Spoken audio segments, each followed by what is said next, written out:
What's good, Shadow Gang? Welcome back to another video.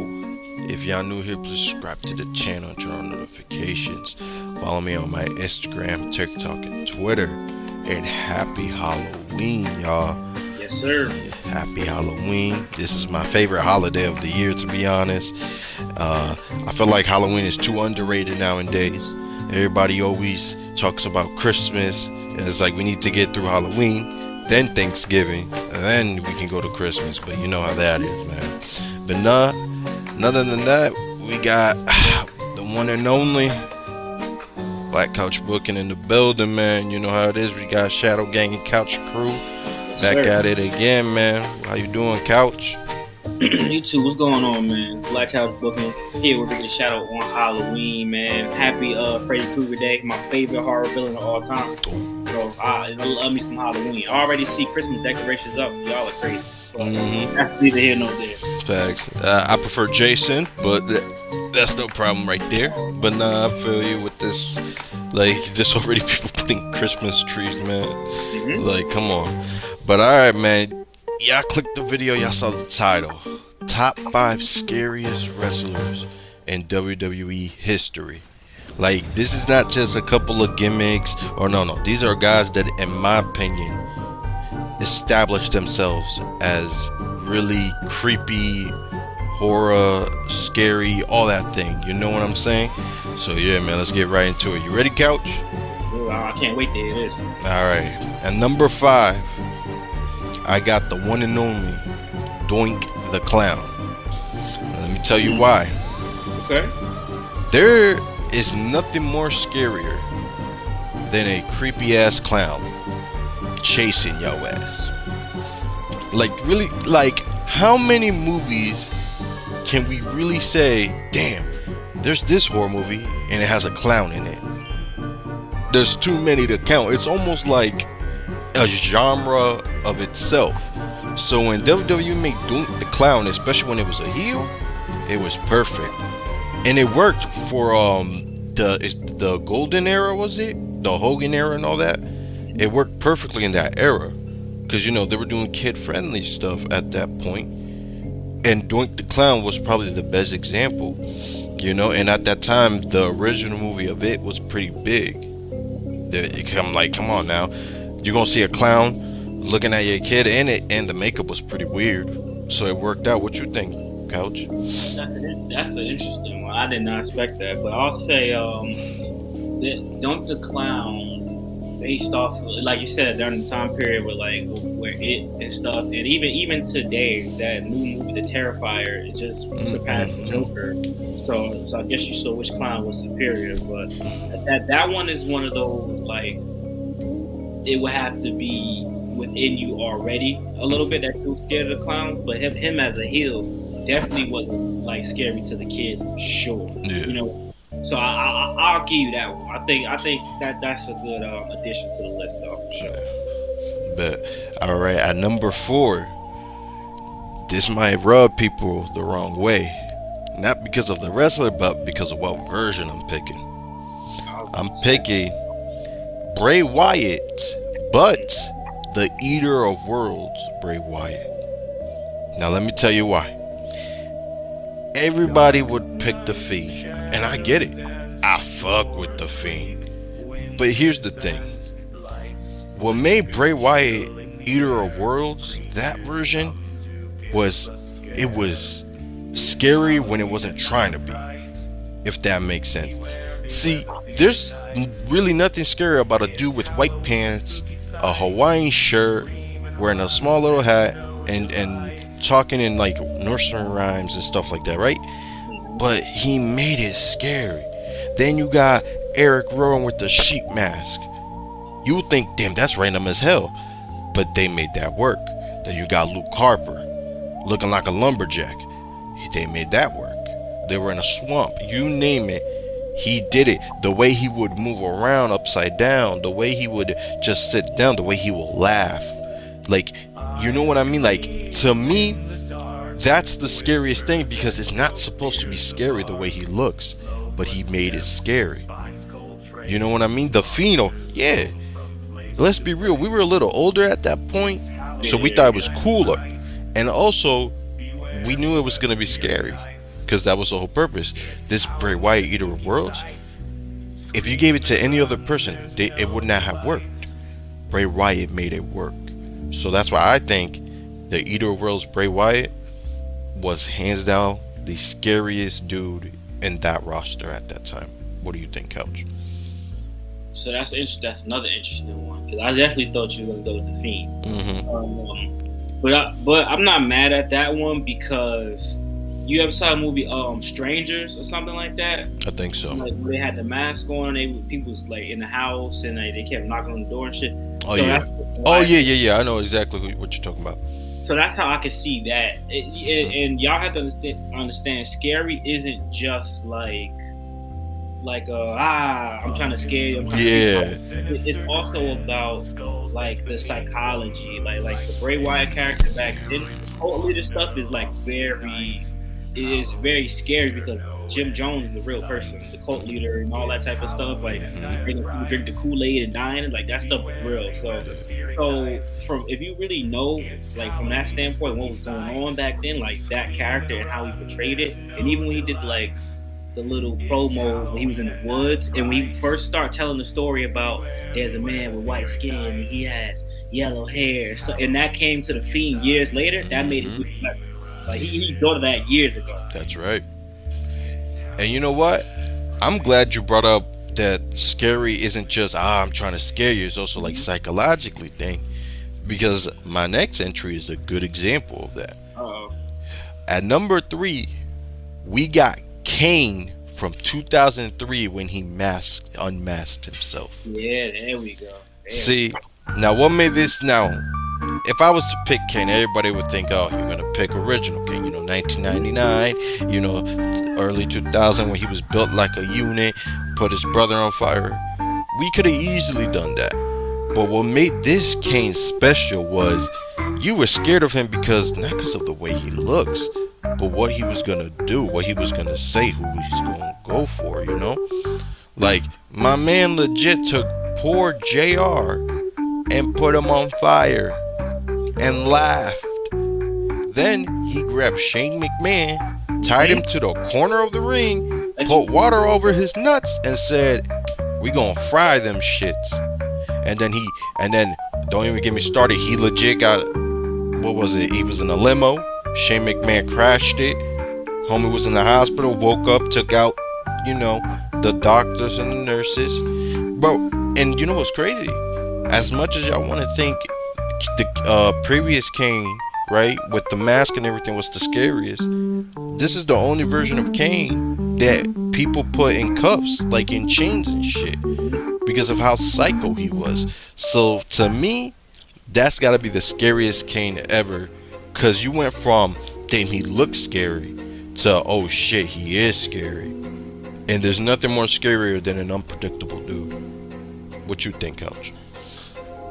See no evil. That's all they need for the argument. They ain't get a movie when he had the mask on. They ain't got to see no evil when after the mask. You gotta think, when he really start talking, and I'm gonna even give it, I think his look unmasked is scarier than the mask look. The mask looked cooler to me than the unmasked looked. Like this man face was looking crazy, and then look at him now, and he like a regular dude. He could have been like a regular dude. He made, with the blue eye contact and all that stuff. So I think Kane definitely had to be on the list for sure. But now that's my favorite version. Music, everything. So, oh yes, of course. The dude was over 1,000 aura right there. Yep. That's what it was. Alright. And our next entry, we got the Undertaker, but the Ministry of Darkness Undertaker. Yeah, there you go. Let me tell you why. Any casual wrestling fan would have just said the Undertaker. Let's be honest. None of us were scared of the Undertaker. Especially if you started watching him after the Attitude Era. You were not scared of an Undertaker. Maybe once or twice, but you weren't. You were not. The people that were scared of the Undertaker was the people from the, late 80s or early 90s when he debuted. Those little kids. But he ended up becoming the most beloved person in the whole wide world. But when he became Ministry of Darkness Undertaker, people weren't just booing him. People were screaming. This man was sacrificing people. This man was slitting his own wrists, carving his own logo on other people, kidnapping a young and unestablished Stephanie McMahon and forcing her to marry him, kidnapping Ken Shamrock's sister. This Undertaker turned himself in, and like, it was crazy because this Undertaker didn't feel like supernatural. It just felt like Kane, just some psycho ass dude. But like, it was just so crazy. He ended up having Stone Cold looking like Jesus in his own logo. Like, it was a bunch of shit. And then you have that iconic scene where the cops try to arrest him, and he turns himself in and he tells Paul Bearer to call the guy or whatever. And it just looks beautiful, bro. The dude was terrifying, just like 2003 Kane. He was unpredictable. He was darker. He was more psychotic. Like, he had goons. He had Edge and Christian before they were Edge and Christian.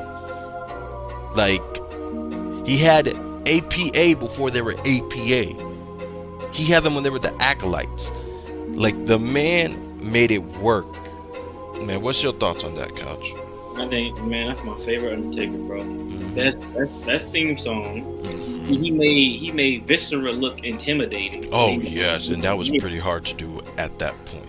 He was going. That Undertaker is probably his best character work. And Yes, sure, he used to had a robe on and that all of was cool.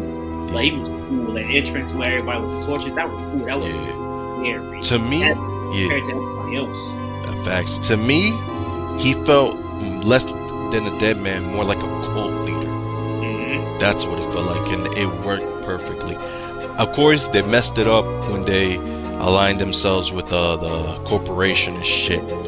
But it still don't take away that when he was just alone with the Ministry, man, they really killed that shit.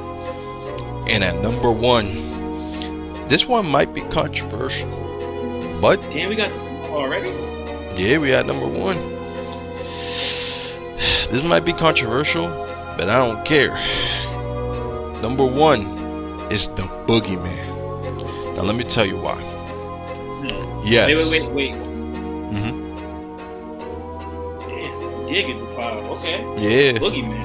Tell me why. See, nowadays we laugh when that dude comes. We do. I'm not gonna lie and say I'm not one of those fans that do not wait for every year of Halloween video to come out with the Boogeyman the WWE does. I'm always that first fan. But when he first debuted, he was the creepiest and scariest dude. Let me tell you why. It wasn't because just, oh, he's scary, he jumps out of nowhere. No, it was scary because he makes your skin crawl. Like, what is scarier than a dude with red face, black dots, a weird haircut, eating worms and then spinning it at his opponents, male or female, crawling all over the place? You go and tell me you don't feel creeped out or scared about that? That is probably the creepiest and most uncomfortable shit you can think of.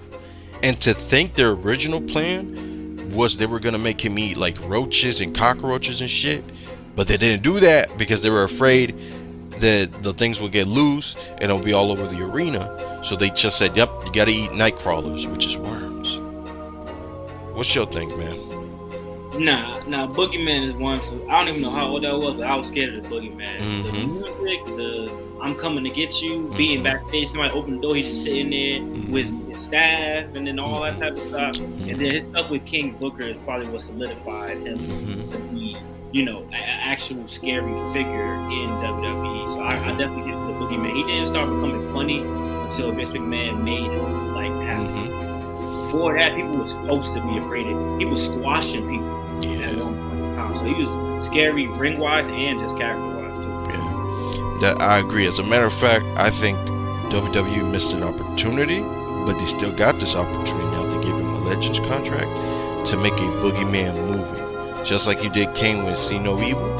Why not, right? Shoot, it can actually help them.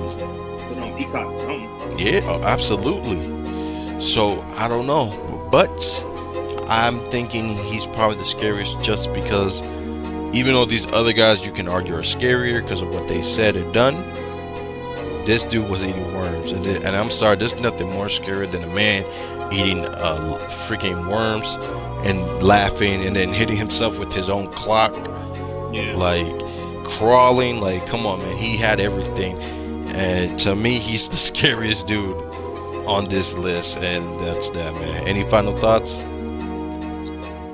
Even though this was short-lived, I think Papa Sean, if he had a little bit more time, I think he would definitely be one of the scariest. People back then was actually scared of him, but they just fumbled. They fumbled with him. They just didn't give him enough time to do that character. I think the Fiend could still be one of those because of the Firefly Funhouse videos. Yeah, those within themselves was like with the little kids and stuff like that. That joint was kind of creepy. And then I think other than not scary, but I'll throw him a bone because the guy that was Kevin Thorne in ECW and he was Mordecai. If they would have pushed that was Mordecai basically Undertaker but all white? Yeah. Okay. I'll give him. You know what? I'll allow it. Because he became a vampire too. Like he had it, but they ain't do nothing with it. And I want to give an honorable mention to House of Black. House of Black. They might not be the scariest, but what they're doing is working. And I think we should put Jake the Snake Roberts there.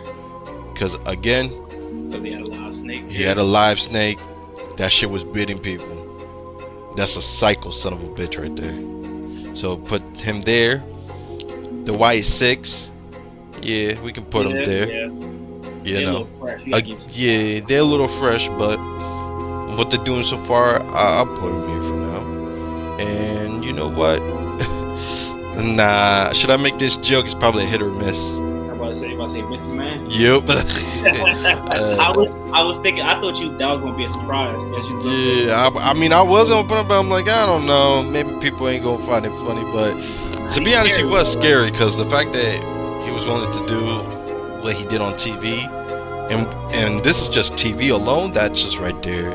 That's a little scary, but that's it for this list. Let us know if we miss any wrestlers who y'all think is scary. Doesn't need to be WWE. It could be any other promotion. And yeah, man, happy Halloween. Stay safe. And make sure your kids are not eating that nasty ass candy and shit. Make sure they're eating the good stuff. And what is it parents have to do? Check for razors and poison and all that. And yeah, man. Anything you want to say, Couch? Hey man, y'all make sure y'all come to the next stream, the next chat. Make sure y'all bring the Reese cups. You know, that's the entry fee for me. All right, man. Y'all stay safe. Happy Halloween. We'll catch you on the next one. Boo or whatever. Peace out, y'all. All right.